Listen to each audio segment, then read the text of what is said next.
Charge les régimes de Tshisekedi, c'est un régime tyrannique. Êtes-vous d'avis avec cette allégation?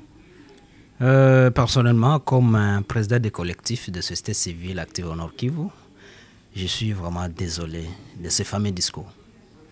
Vous savez que monsieur le président honoraire, il fut président de ces pays.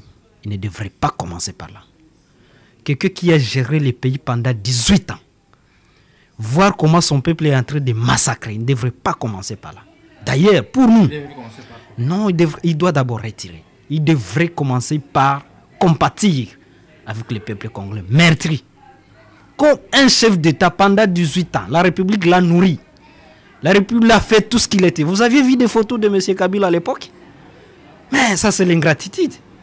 Je pense que, à mon humble avis, ce n'était pas le bon moment de soulever de telles questions. Il a raté. Son discours est raté. Et quand il dit que les M23, les revendications sont légitimes, est-ce qu'il est de mèche avec l'ennemi? Sont légitimes ou illégitimes? Légitimes, les revendications sont légitimes. Oui. Je suis désolé parce que j'ai participé à un moment à des grandes séances de M. Kabila à Goma, comme je suis de là. L'histoire retiendra, on peut rentrer dans les archives. Kabila à l'époque a tenu des meetings à Goma où il a dit que cette guerre, les M23 sont venus du Rwanda. Ce sont des Rwandais. Et ils ont dit qu'ils sont venus, ils viennent toujours chercher des terres. Et si ils étaient, c'est leur droit, pourquoi ils ne l'avaient pas donné ce qu'ils cherchaient en 2013? Pourquoi il est parti négocier? Est-ce que vous savez que tout ce que nous vivons est sous des accords qui ont été signés? C'est une manière juste de s'acharner contre les pouvoirs. Et je comprends, on comprend tout ce qui se passe parce que ça, c'est les conséquences aussi des ruptures des accords des FCC cash. C'est tout à fait normal qu'ils prennent cette position, malheureusement, qu'ils lui disqualifient. Et nous, on commence à douter même de ses origines. Ça, ce n'est pas un discours qu'un chef d'État, d'un chef de l'État honoraire devrait tenir. Il devrait compatir avec son peuple. Il devrait montrer, il devrait d'ailleurs condamner. Mais manière de dire que c'est légitime, donc c'est une manière de dire qu'il est derrière elle. Certains de ses acolytes disent qu'ils ont défait les M23 à leur époque. Comment ça fait-il qu'ils ont laissé tous les 145 territoires intacts? Et aujourd'hui, c'est le régime de Tshisekedi qui a laissé certains territoires entre les mains des M23. Alors, s'ils étaient légitimes, donc il veut nous dire qu'en signant l'accord du 13, c'était une manière de les légitimiser ici. Non, ça c'est une contradiction. Moi, je pense que les M23 n'a jamais été vaincu. Les M23 a été calmé par son fameux accord que Raymond Tshibanda avait signé sous son règne, où on dit qu'on a infiltré, bien qu'on avait infiltré l'armée à l'époque, mais Kabila a infiltré l'armée officiellement. Les fameux accords du 13 mars, du 23 mars là.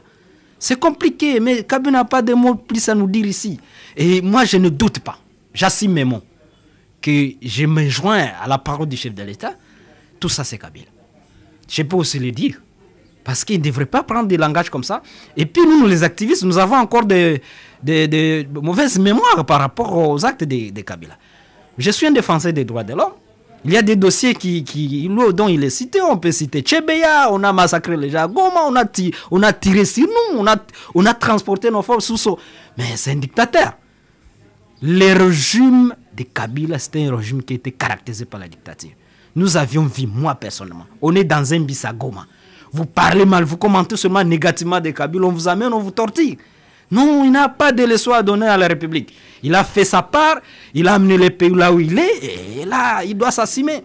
Mais un jour plus tard, parce que je ne suis pas ici pour dévoiler les accords, mais je sais que ce qui lui fait mal, parce que leurs fameux accords, permettez que je dise ça, entre FCC-CH, c'était qu'un seul mandat, et que le Félix donne le pouvoir à Kabila. Et pourquoi il n'en a pas évoqué dans sa tribune? Non, il devrait faire ça, c'est ce qui lui anime.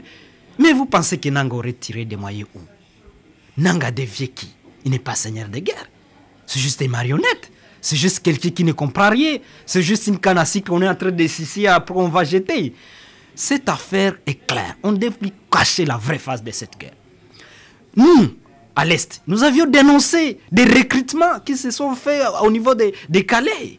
À l'époque, Seul que, bon, sur les régimes de Félix à l'ancien, ils étaient autour de lui. On n'avait pas été entendu. On n'a pas été, on a fait des déclarations, on recrutait à Calais, on a recruté. C'est sous son règne, pas sous son règne, mais sous son obédience. On a recruté des jeunes à Calais, on a recruté partout à l'Est. Cette guerre s'est préparée pendant beaucoup de temps. Je vous dis et j'assume, je suis convaincu que la guerre de l'Est, c'est les conséquences des ruptures de FCCK. Ce n'est qu'un acharnement, il ne devrait que dire ça. Mais alors, il n'est pas congolais dans ce sens. Voilà, il n'est pas congolais dans ce sens. Aujourd'hui, il y a beaucoup de sanctions qui tombent déjà contre les Rwandais. Il y a la résolution du Conseil de sécurité et qui inflige des sanctions au Rwanda. On peut dire que l'aventure de Nanga et ses acolytes est finie. Pas du tout, mais moi je voulais saluer. Je peux dire déjà que la République, les gouvernements congolais, commencent maintenant à prendre des responsabilités. Ici, sans mâcher des mots, je n'imaginais pas que dans cette République, on devrait avoir 2-3 femmes qui peuvent sauver ce pays. Parce que moi-même, je commençais à demander que ce gouvernement puisse démissionner. Le gouvernement de Soumino.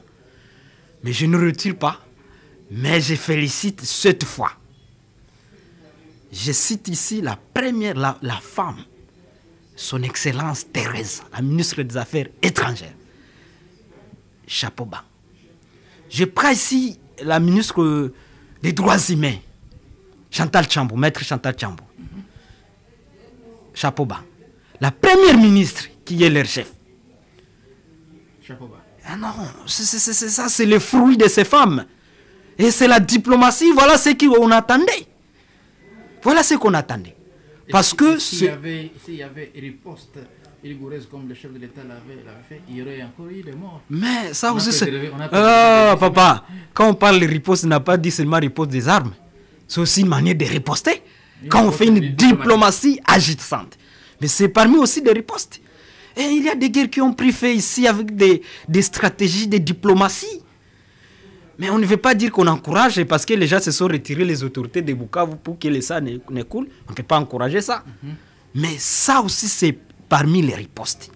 Je félicite ces gens. Il y a les gens qui ont compris. Il y a les gens qui ont compris dans ce gouvernement qu'on doit prendre les choses au sérieux. Il y a les gens qui sont mobilisés. Je ne viens pas revenir ici dans les paroles du chef de l'État. Il a cité certains ministres qui se sont mis à mobiliser. Il y a des ministres, papa, qui n'ont pas de ventre bédonnant, qui se mettent. Hein? Je ne vais pas ici faire des campagnes de gens, mais je prends comme un Constant Moutamba. Ce sont des patriotes. Vous voyez un ministre qui n'a pas un ventre bédonnant. Moi, je profitais un moment le samedi passé à participer dans une séance où le ministre de la Justice a pris la parole quelque part dans les affaires ecclésiastiques. Je les voyais comme ça. Un ministre sans ventre bédonnant. Un ministre trop plati. Ah non, il y a des gens qui aiment ce pays. Je félicite ce démarche de ces 3 femmes sous les guides bien sûr du chef de l'État, de cette diplomatie. Ça, ce sont les fruits. Et maintenant, nous ne sommes pas satisfaits du tout des résolutions de l'Union européenne. Bien que c'est déjà promettant. Qu'est-ce qu'il faut encore? On doit sanctionner. D'abord, on doit rompre l'accord minier signé avec les Rwandais. Mais quand vous signez des accords avec un RSL, vous êtes aussi voleur. Nous attendons à ça. Le contraire, en tout cas, c'est une complicité aiguë. Mais à ce stade, on salue des ruptures de collaboration militaire, diplomatique. Oui. Ça, c'est déjà bon. C'est déjà bon. Mais, ils ont rompu la collaboration militaire avec les Rwandais. Oui, ça c'est encourageant. Mais l'Union européenne, nous attendons qu'on puisse rompre des accords miniers là qu'ils ont signés contre notre pays, sous le sang de notre pays. Parce que moi, je vous parle. N'oubliez pas que c'est Nan qui contrôle le Kivu maintenant là. Certains, les grandes parties. La ville de Goma, Bukavu, autres. Les minéraux des Kolta qui quittent Rubaya. Hein? C'est l'Union européenne qui est un bénéficiaire. Qu'il s'assume qu'il puisse rompre ces accords. Le contraire, l'Union européenne est en train de ternir son image sur le plan international. Le président Tshisekedi a rencontré dernièrement les membres de l'Union sacrée, les députés et sénateurs. Ouais.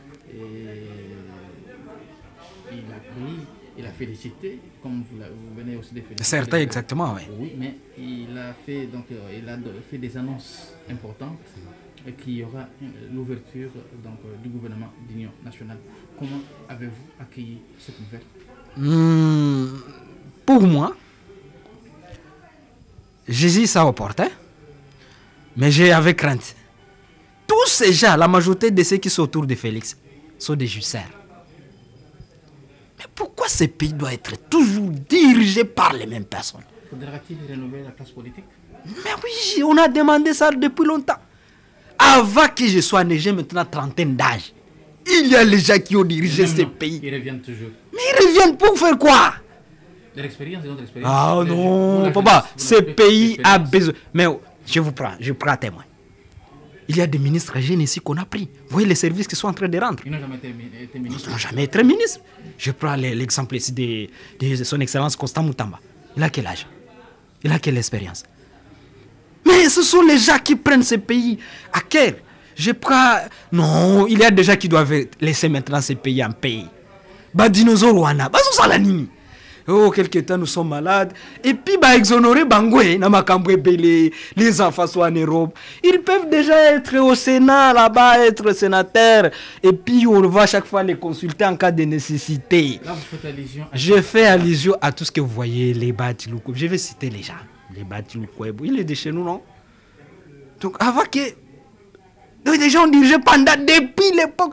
Depuis l'indépendance. Il fait partie de l'union sacrée. Ah non, désolé, ça sera l'union nationale.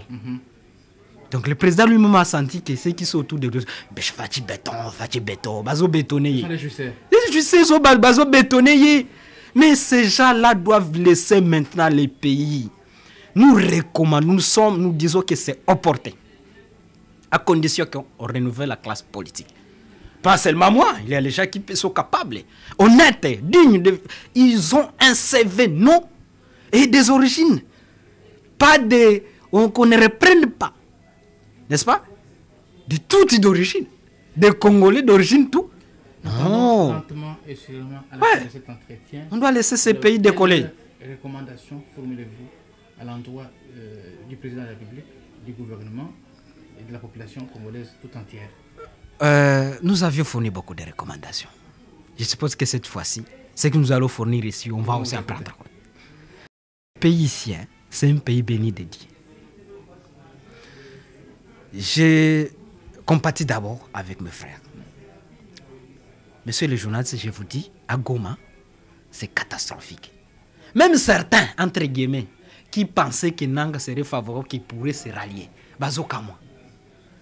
Chaque jour, on tue, on massacre, on viole, on recrute forcément, on kidnappe, on viole, on tue, on triche.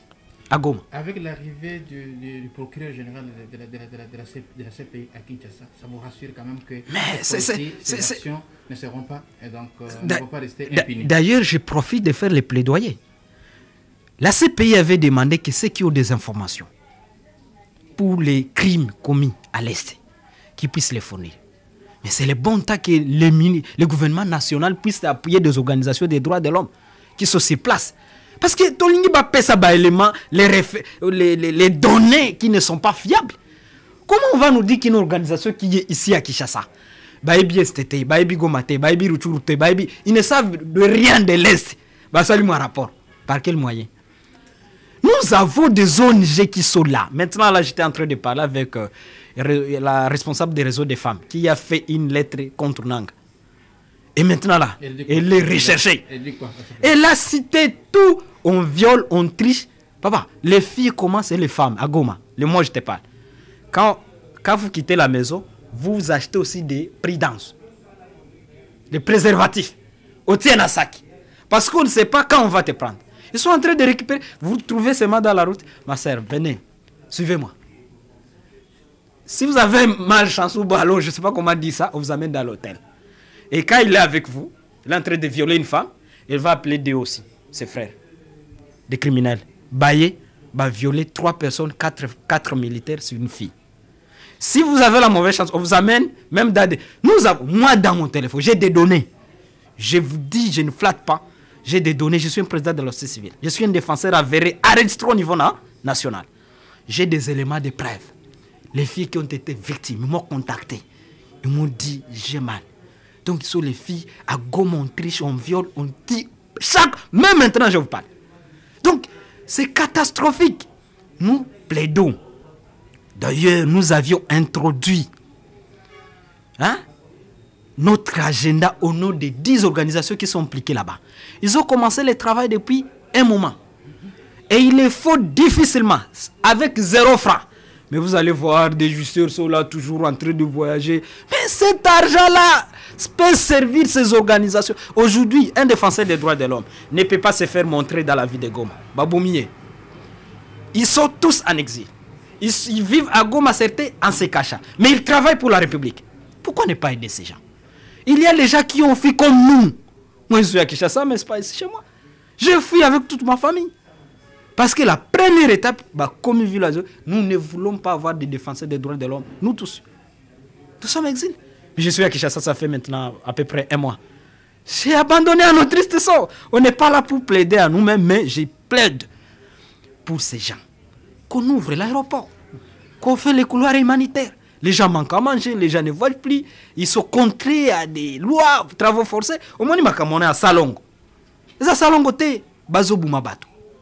Donc, je plaide pour que les couloirs humanitaires soient ouverts. Et au chef de l'État, cette affaire doit prendre fin. Ne cédez pas. Ils ont tué, mais la fin, ils seront fatigués. N'allez pas dans la logique des négociations. Nous ne voulons plus des accords. Les histoires des accords. Makamona religieux, catholique, bazosal. Ça c'est. Moi je vous dis, ces gens payent cher. Moi je pense que je prétends déjà un conflit. Peut-être qu'il y aurait un conflit entre l'église catholique et le chef de l'État. Parce que c'est que mon Seigneur, moi je suis ici à Kinshasa, je n'ai jamais vu, je suis un Moussoaïl, je n'ai pas ni na Semaka qui soit, je suis Moussoaïl du Kivu 100%, un Havu 100%. Ma première langue nationale, c'est le Kiswa, c'est le Kiswa. Je mange à Kinshasa, je parle au téléphone en Kiswahili, je suis bien. Mais j'ai vu ici récemment dans les réseaux sociaux, l'église catholique aussi, qui condamne, je ne sais pas s'ils sont ici avec les Baswahili qui ont été menacés. Non, cette affaire doit cesser. Ces gens sont contre la République. Je condamne les dommages parce qu'ils ont commencé le conflit avec les chefs de l'État depuis la gratuité. De l'enseignement primaire. De l'enseignement primaire. Je sens que c'est comme Kabila. Kabila a un conflit privé avec les chefs de l'État. On revient avec force. Nous allons revenir avec force détail dans l'émission prochaine. Pas de dialogue. Celui qui veut le dialogue, il n'a qu'à se ranger dans le processus de Nairobi, il va faire des revendications. Il n'aura pas mixage, brassage non plus. Donc, si à la fin on sait que la diplomatie ne promet pas, papa, Tobunda, le peuple se libère. C'est la lettre même que je fais à Corneille Nangaa. Je vais publier ça aujourd'hui. Je l'ai écrit une lettre. Je lui ai dit qu'on ne libère jamais un peuple. Lui, il est Congolais, non? Lui, il vient libérer, soi-disant libérer les Congolais, en passant par nos ennemis. Qui ignore que les Rwandais cherchent des terres chez nous? Je vous dis, les gens qui ont fui, qui ont été chassés par les M23 dans les cas pour revenir chez eux, certains me communiquent qu'ils ont trouvé dans leur maison autre population.